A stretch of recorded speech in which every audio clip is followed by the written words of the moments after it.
Before we do anything today, if someone can find that guy who just tackled that schmuck, I will gladly buy him dinner. Locate that man, dinner at his favorite restaurant on Dave Rubin. Find him, contact him, send him to us. I also have someone later in the show that I want to buy dinner to. I'm just going to be buying dinner for good people for the rest of the year. That's the Rubin Report policy. Hello, I'm Dave Rubin. This is the Rubin Report. It's June 12th, 2025. We are live streaming on Rumble, YouTube, and Locals. Share, subscribe, tap that notification bell. And as I said, we are on the quest for the 3 million YouTube subscribers. We want to crack that 750 on Rumble. And in the last 2 days, over 10,000 of you have subscribed. You have clicked the button. All you had to do was that. And I'm very appreciative of it. So the not subscribed portion of you watching, it went from, I think it was at 77% yesterday, is now at around 65%.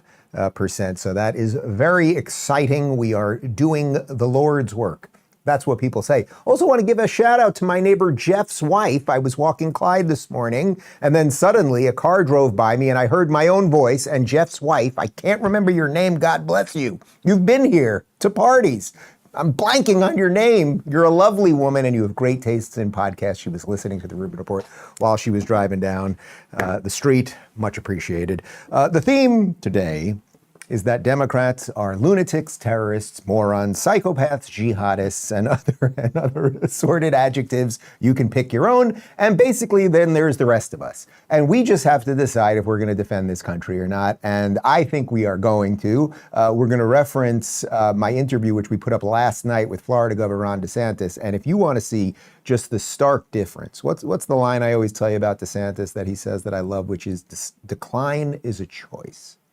It does not have to be this way. California has made their choice over and over and over again, right? They took a guy who was the mayor of San Francisco and destroyed that city. They elected him governor. They re-elected him. They had him survive a recall. They're getting everything they asked for. They brought in Karen Bass. They had chances to bring in competent people. They didn't, and they are reaping what they have sowed. Florida is doing completely the reverse, and I would say that dichotomy or that contrast is exactly what America has to choose right now. There are plenty of people here who are really, really bad, and it's not just the illegals. There are an awful lot of people who want to destroy the most beautiful experiment in human history, and that's what America is.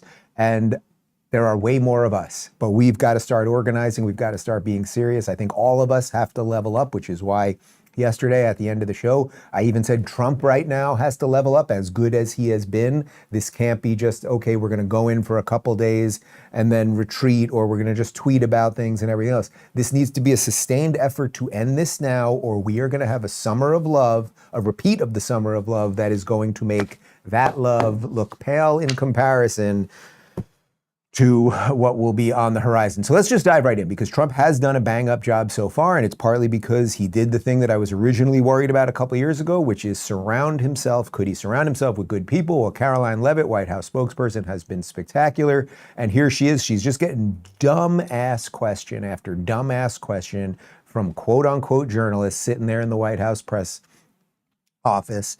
And here she is basically just listing out a couple examples of the people who we've kicked out of the country and arrested. And no, they're not just lovely grandmothers and abuelas who are doing nice things. Go. Just take a look at some of the illegal monsters who were taken off the streets in Los Angeles in recent days. A Vietnamese national, a known gang member with a conviction for second-degree murder. A Mexican national with convictions for child molestation, who was armed with a dangerous weapon and had previous arrests for robbery and domestic violence. A Filipino national with convictions of rape, assault, burglary, and theft. A Mexican national convicted of statutory rape, narcotics violations, and hit and run. A Nicaraguan national with convictions for domestic violence and hit and run, and a previous arrest for willful cruelty to a child. And an illegal alien from Mexico who was arrested after allegedly throwing a Molotov cocktail at law enforcement officers during the Paramount riots on Saturday. He is now being charged with attempted murder. Law-abiding American citizens do not want these public safety threats living in their communities, no matter what Democrats like Karen Bass and Gavin Newsom may claim. And let this be an unequivocal message to left-wing radicals in other parts of the country who are thinking about copycatting the violence in an effort to stop this administration's mass deportation efforts. You will not succeed. Child molesters, murderers, other assorted illegals doing bad things. Do you want them in your community? Probably not. Do the Democrats who are pushing this want this in their community? Probably not, but they often, like Gavin Newsom and Karen Bass, have armed security, like all the Hollywood celebrities that live up in the hill that have armed security and huge fences and walls, because I'm starting to think that fences and walls actually do work. But they don't mind that you're surrounded, you the peons are surrounded by this chaos. Remember, there are several clips we showed you yesterday of CNN and MSNBC 13 analysts saying, oh, no, it's just happening in downtown. That was what Rachel Maddow and Lawrence O'Donnell, it's just downtown LA. Those are just office buildings, because I guess it's okay in places that are sparsely populated. It's just, people just work there. They don't live there, even though some people do actually live there. And I'm pretty sure if you own a little mom and pop store down there, you don't want that thing burned down just because a lot of people don't live there, or I guess the wrong type of people do live there or something like that. So we are doing the cleanup job thanks to the ineptitude of what the Democrats ushered in. 10 to 20, we simply still do not know the numbers, and that's part of the problem. 10 to 20 million illegals, right, over the course of 4+ years, on top of now what I think is, and I'm just going to say it and say it and say it. I think we have a much bigger homegrown problem now than even the illegal problem. We have no idea how many of those protesters out there, because they're all masked up like jihadis, are illegals and Chinese nationals and MS-13 gang members and all the rest of it. But we have also no idea how many of them have been radicalized right here at home, thanks to generations of education that taught them America was evil and that this was a colonialist state and that it was systemically racist and broke their brains in a million other ways. It was algorithmically fed to them through TikTok to think all of the wrong things. And now we have a toxic stew on our hands. And that's why I'm talking about the level up thing that literally all of us have to do. I mean it in our personal lives and our public lives. I mean it for our public officials and everything else. Let's go to a couple other questions being asked of Karoline Leavitt, and she's just good. It's just nice to play a video of someone who's competent at their job. It's a miracle.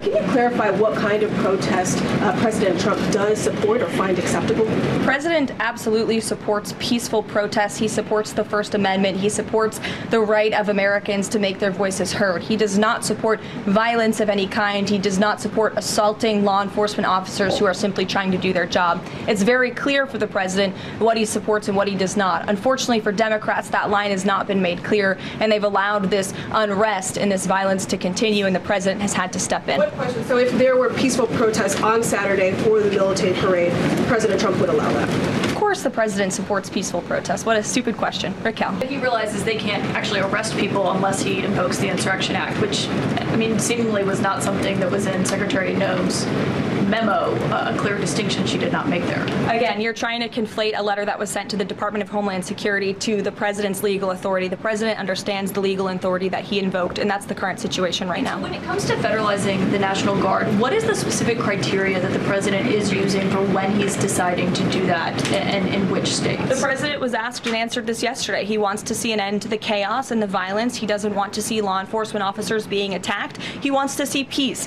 He wants law-abiding Californians to be able to bring their kids to school, to be able to go to work without seeing this violence in the streets. That's what the president's hoping for, and that's why he's taken this action. You're saying the majority have not been peaceful, the majority have been violent. I just read for you the arrest numbers. We've arrested nearly 400 illegal aliens alone, just illegal aliens who have been arrested in these riots since June 6th, since they began. Thousands of people on the streets. Yeah, and we've had hundreds of people who have assaulted law enforcement officers. Are you saying that that's that's appropriate behavior? No, Are you no, saying I'm not that saying the that at all. president I'm shouldn't just take trying to action? figure out.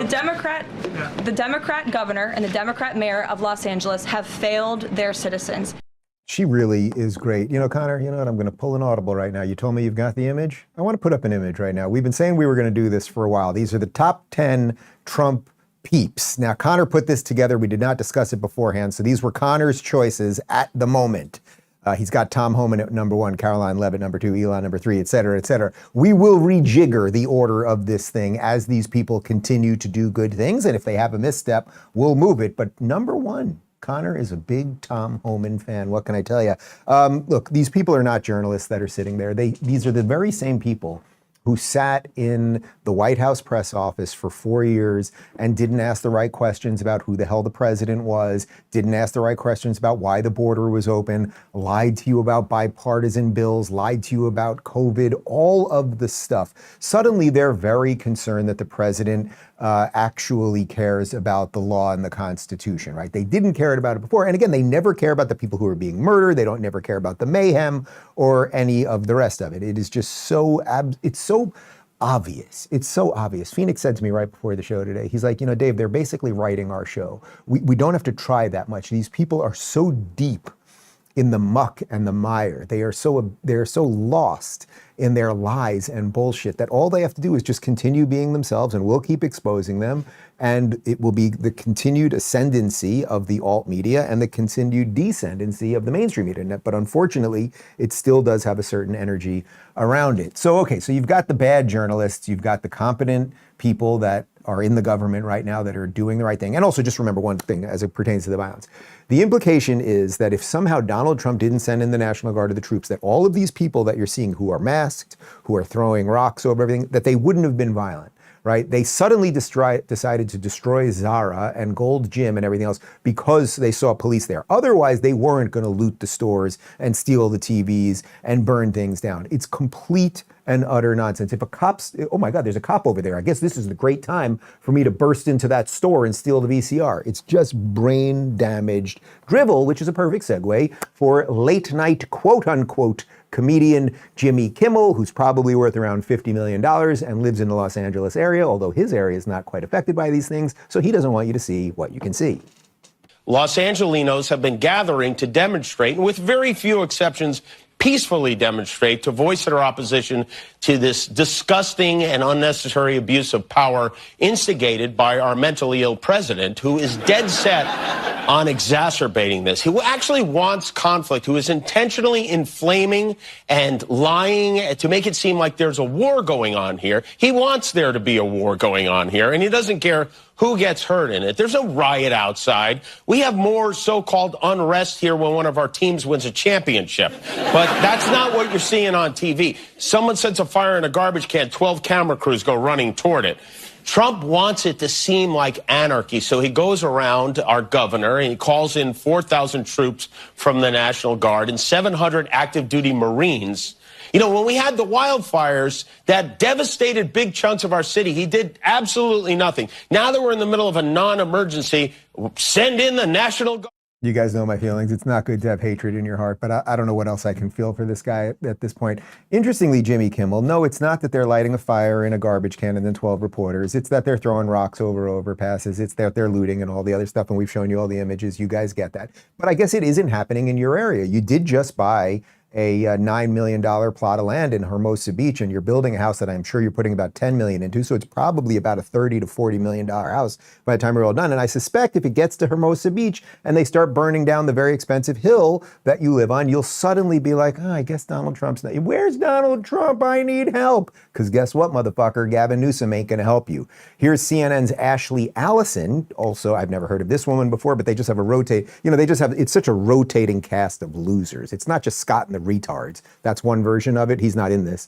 It's also just the CNN rotating cast of irrelevant losers saying nonsense. Guess that's a little wordy for a title, but here's someone named Ashley Allison, and she also is telling you she was just in LA. She didn't see shit. But I know our time. I know you live in LA. I literally left Los Angeles Sunday night. What is happening in Los Angeles and the way it is being depicted is not accurate. We're talking about a square mile out of a 500 square mile city.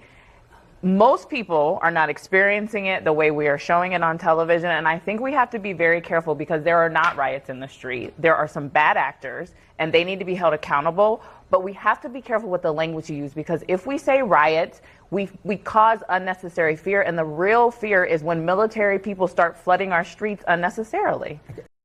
Ashley Allison, you are a retard.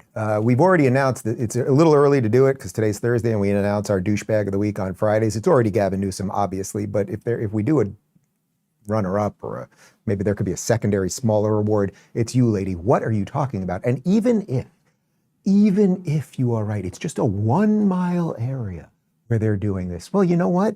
If a giant roadway, the 405 or the 101 or whatever, goes through that, and you're just driving, I'm going to Disneyland with my kids, and then someone throws a boulder into the window of your car, that's going to ruin your day, okay? So you people are all mentally ill, and I suspect, once again, when it comes to your doorstep, you guys are going to be the first ones begging for help. Here's Chuck Schumer, a man who's starting to look more and more like a turtle, and he's completely unable to ask a very, very simple question as to whether these protests are peaceful or not. Senator, what do Democrats mean when they say that the LA protests are peaceful? Senator, what do Democrats mean when they say the LA protests are peaceful? Thank you. Do you consider burning private property peaceful? I mean, what? Like, I get it. Schumer's awful. They're all terrible. Fine. The thing with this, okay, I guess he's got a little osteoporosis or something, the low glasses. And why not just turn to the reporter and say, you know what? Some people are being violent, and we'd prefer they don't. We respect their right to protest. You could literally say the exact same that Karoline Leavitt just said. We respect their right to protest. Peaceful protest is fine. We want to defend people's right to free speech, blah, blah, blah. But, you know, again, the burning of the city, not so great. But she can't even do that. Let's go back to late night, quote unquote, comedy. Stephen Colbert, remember, this is the dancing buffoon who put on the most ridiculous, if you took all of the craziest shit that happened during COVID, Colbert dancing around in that 10-minute number to get you injected with some shit that he had no idea what it was, but he's still got a job that pays him an awful lot of money. He had MSNBC 13's Nicole Wallace on, and this woman, look at her, she is snorting Ozempic and going after Trump. This is actually really important at a policy lever place. The people that tapped Robert Mueller to investigate Trump's ties to Russia were normal Republicans. There are none of them there. And if you talk to former senior military officials, what's different about Stephen Miller running the ICE raids and running basically a siege of Los Angeles is that there is no Mark Milley. There is no Mark Esper. There is no Jim Mattis. And that's the big difference, and that's the danger. There's nobody to push back when the president says, why can't you just shoot him? Like, shoot him in the legs or something Correct. like that, as Esper has and Milley testified. and others. Yeah, exactly. Right.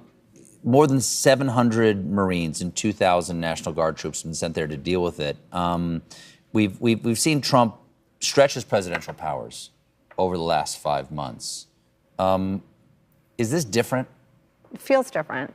It feels different to, can we swear here? Sure. Around with the military. It feels really different. And he wanted to the first time, but people like Mark Milley and people stopped him. And it feels really different to use the military as pawns out loud and as a public tactic. That feels different. All right, Colbert, you know, you shoot that show in what was once the great Ed Sullivan building that David Letterman had for about 3 decades. You've ruined the name of The Late Show. Letterman created it right after leaving. He wanted The Tonight Show. He got The Late Show. You've ruined that. So you've ruined your legacy of comedy. We all get it. You're a partisan hack and everything else. But you are in Midtown New York City. What are you, about 55th and Broadway? And again, when they destroy New York City, 55th and Broadway, that's Midtown. That's not where a lot of people live, but a lot of people do work there. And according to Nicole Wallace's colleagues, Rachel Maddow and Lawrence O'Donnell, they might just burn the whole area down. But tough shit, man, because, you know, not a lot of you work there, but not a lot of people work there. I'm sure you don't live there, though. You probably don't live there. And everything, Nicole Wallace, it's just like you are awful human beings. And as for shooting people in the leg. Well, first off, I don't know that anyone's been shot. Have we seen anyone be shot yet? I don't think I've seen anyone be shot. But you should be allowed to shoot protesters in the legs who are threatening people with violence and doing violent acts and attacking police officers. What else at some point, what do you do? If people are ransacking stores and taking over roadways and everything else, for how long does it last that you just put a bunch of people in gear and just they get out there and they're like, guys, please move. Could you just please move? At some point, you do have to get them off the streets. And if that includes shooting people in the legs, then you probably have to do it. So again, these people, they are encouraging the worst behaviors because they're lying about the people that are trying to do good. Here's a little bit more from Nicole Wallace. She's a little triggered. She is triggered. I have very mixed feelings about showing this to both of you. It is news, but it is news from the Trump administration. It's a post from the Department of Homeland Security that they put on X. advertising a tip line with a poster that reads, quote, help your country and yourself, report all foreign invaders. This is your taxpayer dollars, regardless of who you voted for, if you pay taxes. Your taxes are paying for this ad being disseminated on Elon Musk's platform X that says, quote, help your country and yourself, report all foreign invaders. General, did Vladimir Putin write that? He might very well have. What do we do? What do we do? Because what do I do with the hatred? What do I do with it? I'm going to, I go off the grid in August. I'm going to talk to some sort of holistic specialist to expunge myself. I'll do like a heat. You go into a room and it's really hot and you have a Mexican guy yelling at you. It helps. So you sweat it out. No. So first off, the sleight of hand of what she did there. It's on Elon Musk's X. So do you see? It's Elon Musk. He's a Nazi. X, free speech. That's bad, right? And you can see they posted it there, and you can see why they want these things censored. Help your country report foreign invaders. That seems pretty good. I'm pretty sure they're doing that in Hungary. I'm pretty sure they wish they would have done that in the UK. I'm pretty sure they wish they would have done that in Ireland and France and elsewhere. Yes, and by the way, once again, Donald Trump ran on this. He told you what he was doing. He gave Gavin Newsom and the other blue state governors plenty of time, months actually, to clean up the operations. He gave the city mayors plenty of time to do something. They didn't. Help your country. Who's part of the country? Who's legally part of the country? Is it the citizens or is it the illegal invaders? I'm for the citizens. For some reason, she's for the illegal invaders. Dr. Phil, we're going to jump over to Jake Tapper. God bless Jake Tapper. What a lucky guy. He puts out the book. He gets crushed by everybody for being a fraud and a liar. Again, I've said I'd like to talk to him in some bizarre sense. And as I said, when I was in Israel, I was just feeling like the spirit of peace and okay, fine. But he's got his show back. He doesn't have to talk about the book anymore. He brought on Dr. Phil yesterday. And Dr. Phil, I know him fairly well. The guy is very apolitical. He did not get into any of this to do politics. He got into all of this to help. It was a sort of Jordan Peterson-esque thing, right? To help people straighten out their own lives and deal with their own crap so that they could flourish to the best extent that they possibly could. He's become political, and now he's doing speeches with Trump because sanity is now on the Republican side. Here he is just basically laying out just obvious nonsense, obvious sense, I should say, sorry, obvious sense on CNN. I was trying to say CNN. That makes me think nonsense. Here we go. And then this is obviously an ongoing story. I'm not sure if you've had a chance to talk to Mayor Bass or Governor Newsom to get their sense of the overall safety implications as these protests continue. Well, one thing I am bothered about is, listen, I've known Karen Bass for a long time, and I think she is a very nice person. I know her well, and I think her heart's in the right place. These are two elected officials that took an oath to support the Constitution and to enforce the laws.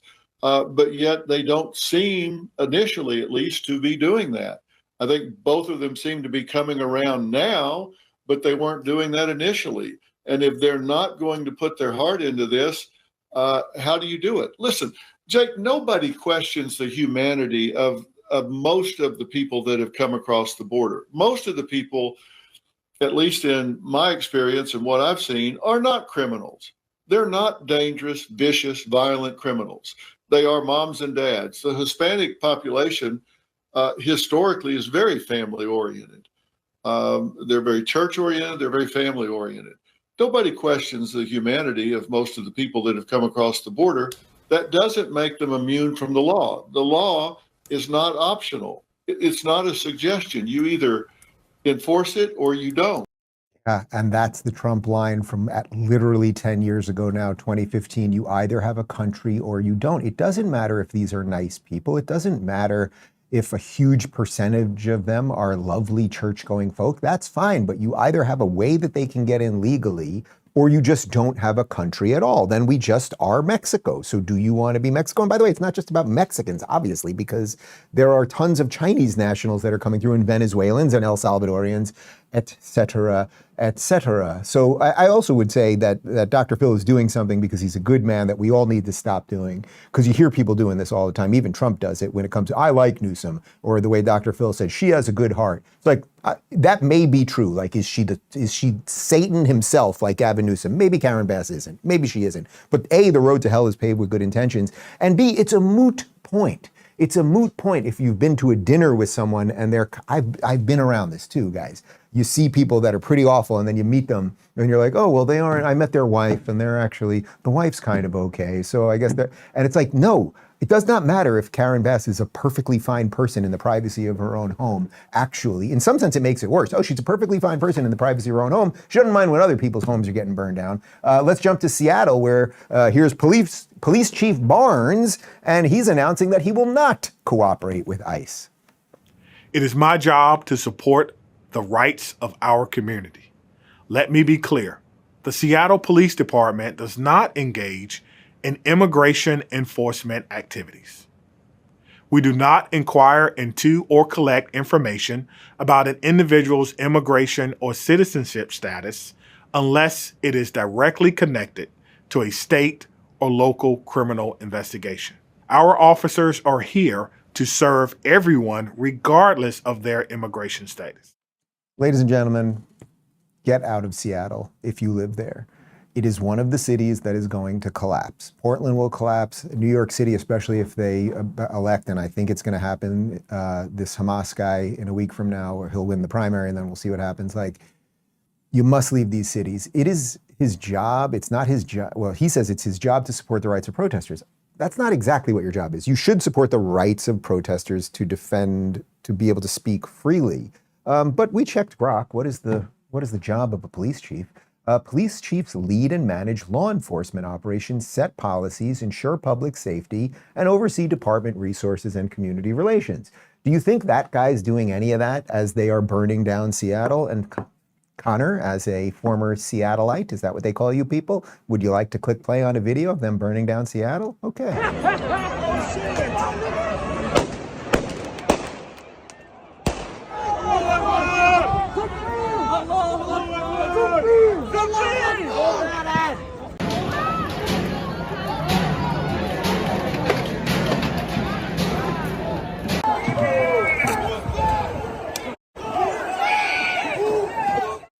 Does it seem like he's protecting the rights of the citizens right now as he lets that mayhem go on? So they're exploding things, they're shooting fireworks, they're burning things in the middle of the street, yelling Allahu Akbar. How do you think it's going for the regular Seattle guy? You know, I rescued you from that place and I pay you. It really doesn't make sense. You should be paying me. This video is absolutely incredible. So this might be the video of the entire thing so far. So this is absolutely incredible. This is New York City. I think this is the Upper West. I'm not sure. It looks like a very familiar corner to me. But if you want the perfect example of how out of control these lefty Marxist lunatics are, here is they are taking over the streets, which now is illegal, and we'll have more on how we deal with that in Florida in just a moment. They're taking over the streets illegally, right? So they're stopping ambulances, people that are trying to go to work, whatever it is you're doing, it's your right to do it. It's two white lefties stopping, and here's just a young black woman just trying to go to work, and just watch how these people operate. But I have a kid. If I don't, and these people are having their children taken and their parents. What about my kids? I take my dog today. That's what happens to my kids. I can't help you. But you can if you could just move off the way. You're not going to. How is this a peaceful protest if there's nothing to do? No, it's not. How do y'all as white people feel about stopping a black woman from going to work? Oh no, not work. I care so much. So you don't care about stopping black people from going to work? Look at this line that you guys are causing. I'm not causing no problems. I'm not trying to. We're just trying to leave. All right, so first off, I said I would buy the guy dinner who tackled that lunatic in the cold open. I will gladly, if anyone knows her, I will gladly buy her and her family dinner. Like, you deserve it. All that woman wants to do is go to work. And then you have the supposed diverse, tolerant lefties. And that guy, the guy looks like a demon. And the woman, like, they become sort of soulless. There's something about it. The dismissing it. You don't care. Look, I don't care about skin color, but you guys are the ones that are supposed to care about diversity and all that. You don't care that you're stopping a black woman as she's talking about her child and her need to go to work. You don't give a fuck because you think that you should rule the world. Imagine what these people would do to us if they had power. And speaking of that, there is a New York City mayoral election, and there is a guy by the name of Zohran Mamdani. He is a Hamas supporter. He is a communist. And he's running for mayor, and he may just win. And here he is to the backdrop of everything that's happening right now. Do you think we should have less policing on the street or more? Well, you won't be surprised by his answer. So are you Do you think that we have to almost do without policing in certain areas which are labeled to be high crimes to have alternative bodies? Do the policing in a more compassionate, more merciful, more social, assisting and helping more than arresting and putting in jail? I absolutely think that what we need to do is give support and funding to institutions that are trained to deal with these kinds of issues. As you said, if you're having an argument with someone and there's a risk of it escalating, who is better positioned to de-escalate it? Someone who is well known in the community, or someone who has been trained specifically in de-escalation, or a stranger who has a gun? And we see so many situations where encounters with police, the police arrive and all of a sudden the tension rises even astronomically to what it was prior. I want to be very, very clear with my words right now. If that man wins and becomes mayor of New York City, if you are Jewish, leave the city. He is a Hamas supporter. He is a terror supporter. He does not want policing. There will be pogroms. People will be killed. And by the way, it's not just Jews. It always starts with Jews, but it never ends with Jews. If you are a freedom-loving person, he is going to demolish that city. He wants to freeze rents. He wants giant government control over everything. He supports terrorist groups. Like, it is bad. But now, because we just went a little dark there, let's go the other way for a second. I had Florida Governor Ron DeSantis on yesterday.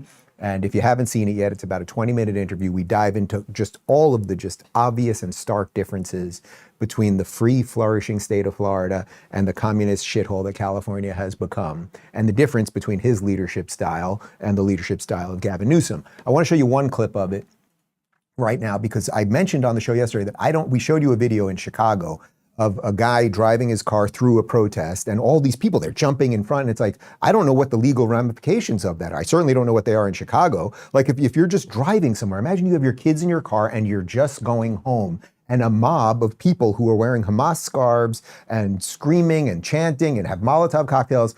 Like, are you supposed to stop? What are you supposed to do with them? Well, the guy in the Chicago video, he drove through it, and hopefully he won't pay any price for that. Well, here in Florida, we don't take that shit. And yes, here's DeSantis on what you should do if they are illegally taking over the roads and you got to get home. And we also have a policy that if you're driving on one of those streets and a mob comes and surrounds your vehicle and threatens you, you have a right to flee for your safety. And so if you drive off and you hit one of these people, that's their fault for impinging on you. You don't have to sit there and just be a sitting duck and let the mob grab you out of your car and drag you through the streets. You have a right to defend yourself in Florida. If you have 20 minutes, guys, I really highly recommend you watch the whole thing, because decline is a choice, and it is so obvious that we are doing the right things here. And that doesn't mean that bad things won't happen, because they would love to put some blood in the water around Florida. Because if Florida started looking weird or weak, then it would be like, oh, we can take out everybody. But Florida, we have the proper policing. We talked about that, how he works with the feds, how he's working with ICE and everything else. But really think about that. In just a functioning society, if we are going to function in any way whatsoever, if you're just trying to go about your day and there's a group of people, he's not saying drive into a peaceful protest that's in a park, but he's saying if they take over the roadways and they're not letting you home, you have no idea what these people are going to do, and you got to go. And thank God for that. Now, of course, the mainstream media saw that video and they started going crazy. Check this out from Newsweek. This is from a quote-unquote journalist by the name of Sophie Clark. Ron DeSantis says Floridians have right to hit protesters with cars. Now, that's kind of right. He said that if they're illegally taking over the roadways, they write it so that it makes it seem like you're just allowed to plow your car into random protesters, which obviously isn't true. But then the best part of this is Brian Griffin, who's his DeSantis' comms guy, who's a great guy. They emailed him at 6 a.m. and they wrote this, and he posted this on his Twitter from this, again, quote-unquote journalist Sophie Clark. I'm hoping Governor DeSantis or someone from his team can elaborate on the comments given yesterday to Dave Rubin saying it's okay for people to hit protesters with cars. My questions are as follows. How would hitting a protester with a car now differ from James Alex Field Jr.'s guilty verdict for killing Heather Heyer in 2017?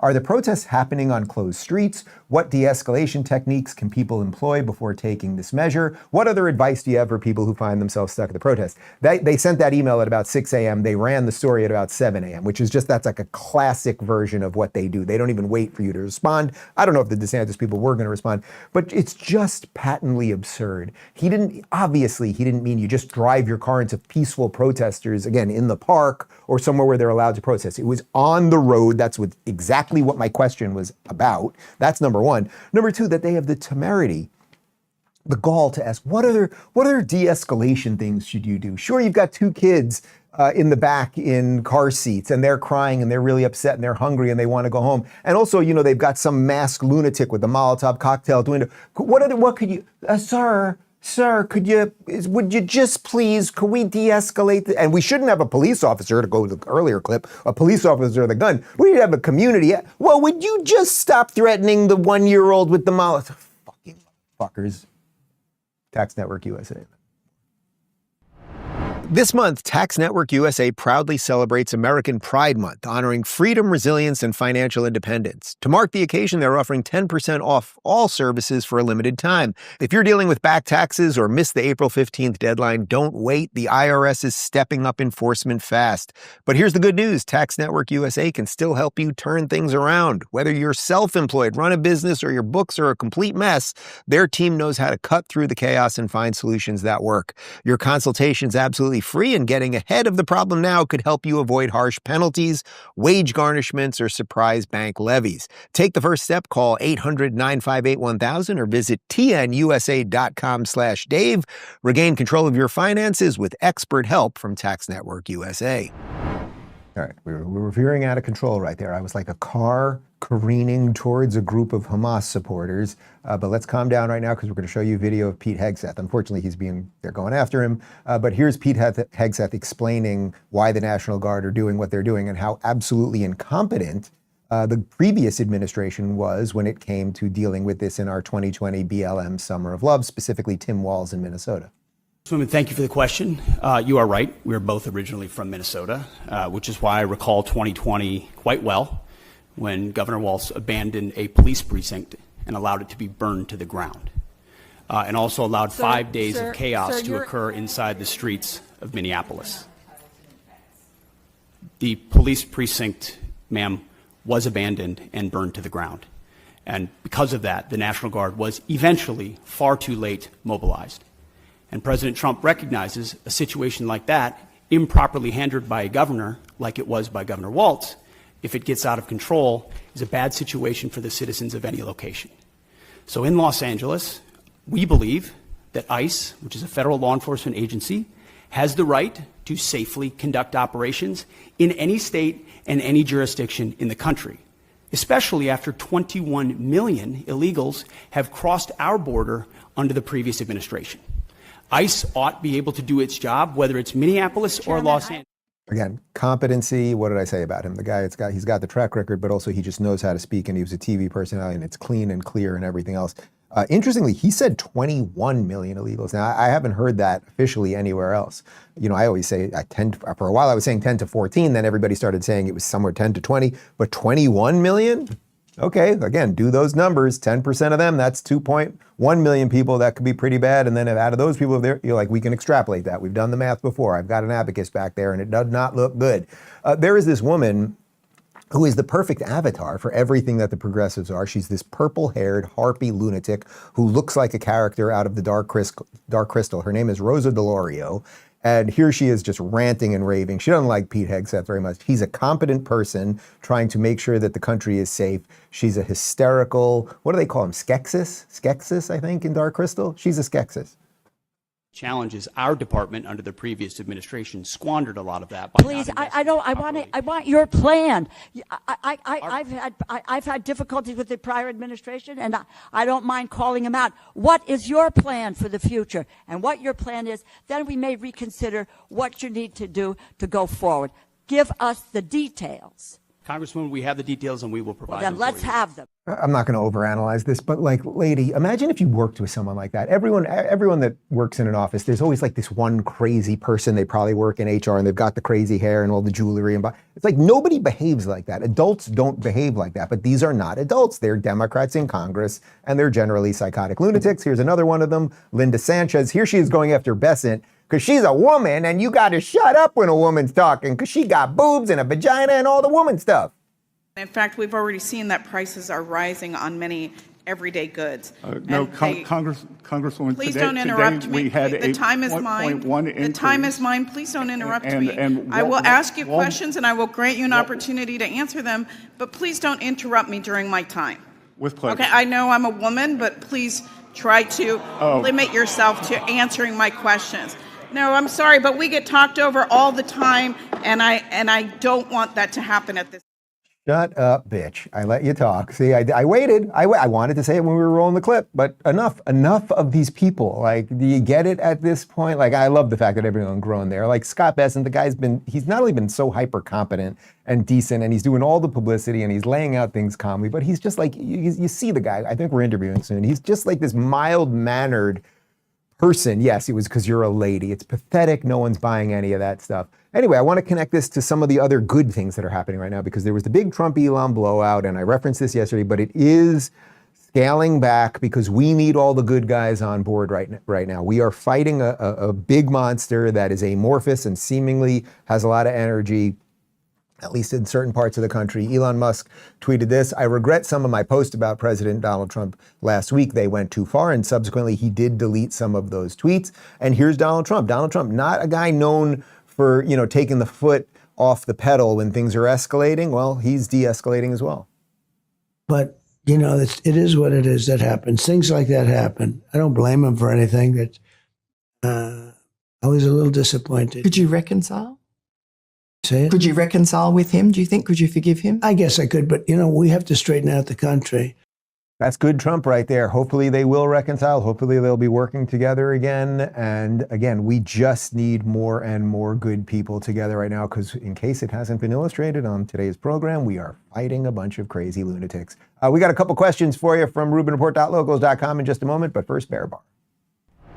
Think your protein bar is healthy? Think again. One comparison found a fast food burger was actually healthier than some so-called healthy protein bars. That's why I'm all about Bear Bar. Just read the label. Beef protein, tallow, honey, and salt. That's it. No fillers, no additives, no garbage.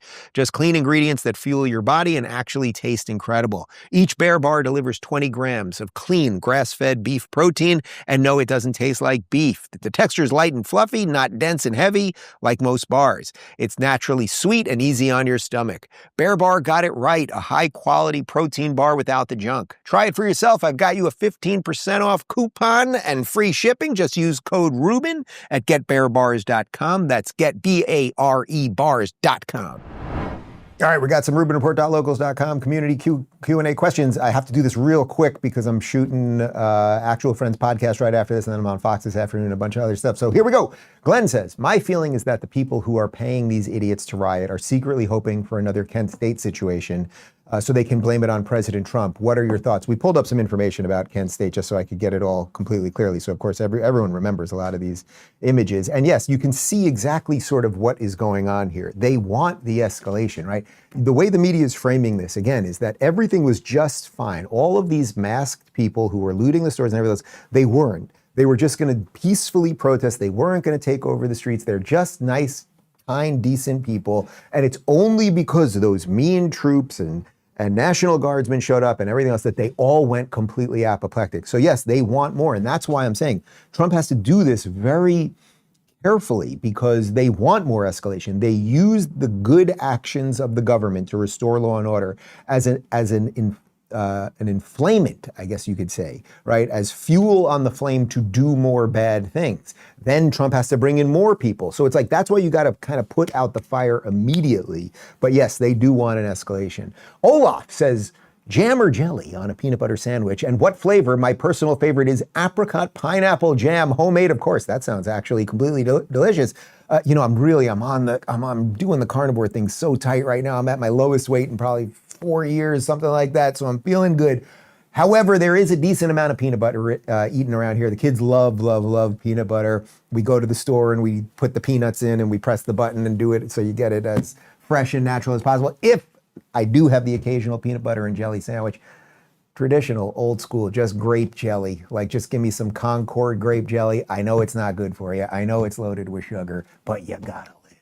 And if you're going to live, you may as well live with a peanut butter and jelly sandwich. Lynn says, what do you think about ABC firing Terry Moran? It seems they just wanted to avoid another lawsuit. Granted, we have the First Amendment. One thing, if I posted something like that, but I'm not a journalist representing a national network that is just supposed to report the news. Do you think this will send a message to the rest of the Trump-hating media before they think or write or say anything? So we didn't even cover this, but Terry Moran, who's been one of the chief ABC News people, I mean, this guy has done presidential debates, interviewed Trump many times. He's not a particularly good journalist. He was fired. Let me read the tweet that he put up, and you tell me, does he strike you as a nonpartisan journalist or not? He wrote, the thing about Stephen Miller is not that he is the brains behind Trumpism. Yes, he is one of the people who conceptualizes the impulse of the Trumpist movement and translates them into policy. But that's not what's interesting about Miller. It's not brains, it's bile. Miller is a man who is richly endowed with the capacity for hatred. He is a world-class hater. You can see this just by looking at him, because you can see that his hatreds are his spiritual nourishment. He eats his hate. Trump is a world-class hater, but his hatred only is a means to an end, and that end is his own glorification. That's his spiritual nourishment. Do you think that guy should be a journalist at ABC? Even ABC said no. So I don't know that they feared necessarily that Trump was going to sue them over that. Probably not. Because, you know, he's been in the lawsuit with, what is it, NBC over or maybe it was ABC, I'm not even sure, but that was over selectively edited video. That's a little bit easier in terms of a legal operation. Terry Moran can say whatever he wants, but if you're going to have even the patina of respectability or neutrality or bipartisanship, that was like a completely psychotic thing to say. Again, I say all sorts of crazy things on the show, but I'm not a journalist. I'm telling you what I think, and I don't pretend to think anything else. So yes, he's fired, he's gone, and we should never hear of him again. So say us all. Margaret says, how do you handle pool safety with your kids as the weather heats up? Are they interested in swimming at? Yeah. Actually, it's a great question. We're right in the thick of this right now because obviously it's Florida. We have a pool. There's water everywhere. The kids are now 2.5. So they are in the midst right now of a 2-week intense training, 5 days a week. They've got their swim coach. We're out there with them. And, you know, we had them on the swimmies for a while, but that's good at the beginning because you can at least get in the pool with them. But then it gives them obviously that false sense of security. So we've been working with them. The trainer is absolutely great. He's been doing this for 30 years. And he's wonderful, and they're going underwater a little bit real quick. Like, we're working on that. And, you know, we also do have a giant glass thing around the pool, which of course, if you have kids and you have a pool, you really should do that. We've all seen those horrible stories. So thank you for asking the questions. And yeah, I hope they'll be swimming underwater pretty soon. All right, let's talk about book profits and then a couple more questions. Could you use some extra cash? Of course, who couldn't? You might be sitting on a gold mine right now and you didn't even know it. What is it? Used books. I'm not talking about writing or reading them. I'm talking about selling used books online for profit. It's simple, it works, and people are making serious income with it. You don't need a ton of time, money, or tech skills. You don't even need to own or handle the books. Everything is done online, on your schedule, from anywhere. There's a free training starting today that shows you exactly how it works. Just go to bookprofits.com/Rubin to watch. That's bookprofits.com/Rubin.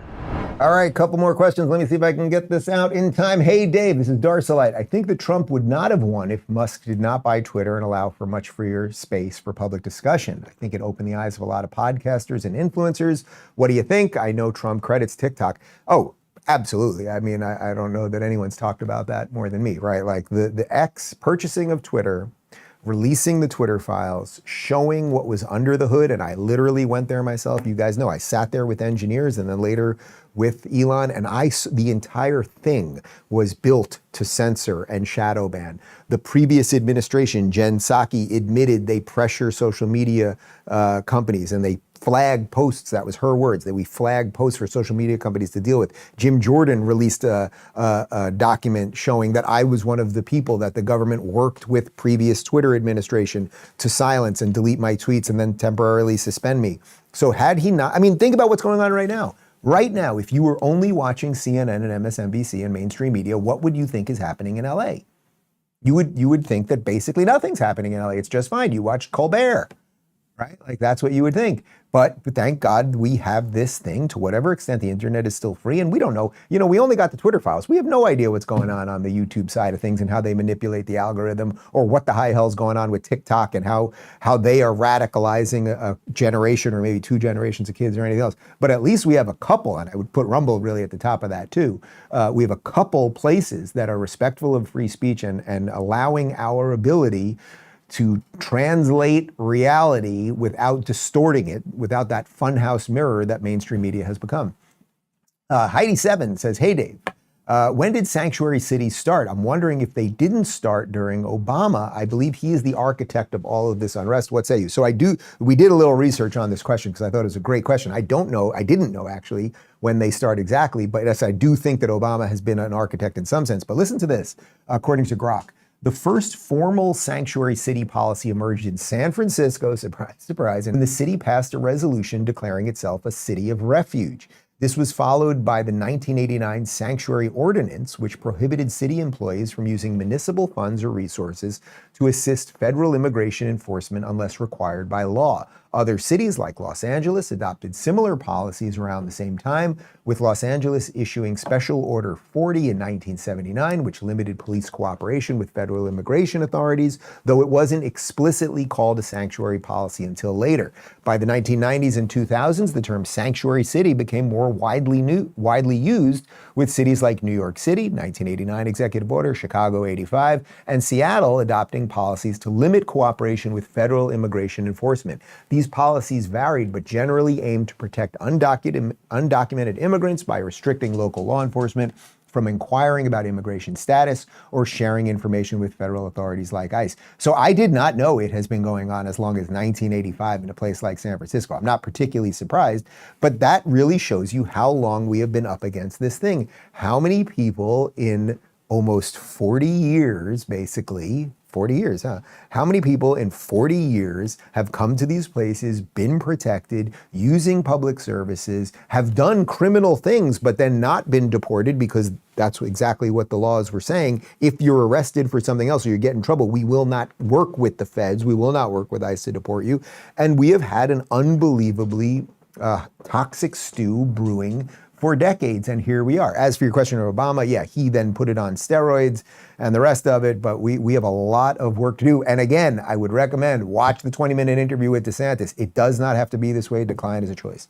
I think 2 more. Tony says, we're coming up quick on Off the Grid August. Are we going to have a meetup in Florida this year and we can get it? And can we get a date as soon as possible? Yes, we will have a locals meetup. We decided yesterday it will be the last week of August. It will likely be, last week of July. Caught myself there. I'm almost off the grid mentally. It'll be the last week of July, and we will likely do it at a place that will be selling my tequila, which will be out for pre-sale next week, officially out on June 26th. If you're in locals, you're going to get the first access to it. You're also going to get 25% off the first batch. That's the only discount we're giving. And I'm so psyched that we are finally ready to get this to you. It took longer than anticipated, but very, very excited. You know, we should wrap now. I know there's a couple other questions. I'll try to get to them in the locals community myself. What's that? Oh, and it's Elizabeth's birthday in locals. Happy birthday, Elizabeth. Appreciate you and all your support over the years. And I hope to see you at the next locals meetup. All right. Thanks for watching, everybody. We'll see you next time. All of this is why the aliens won't talk to us.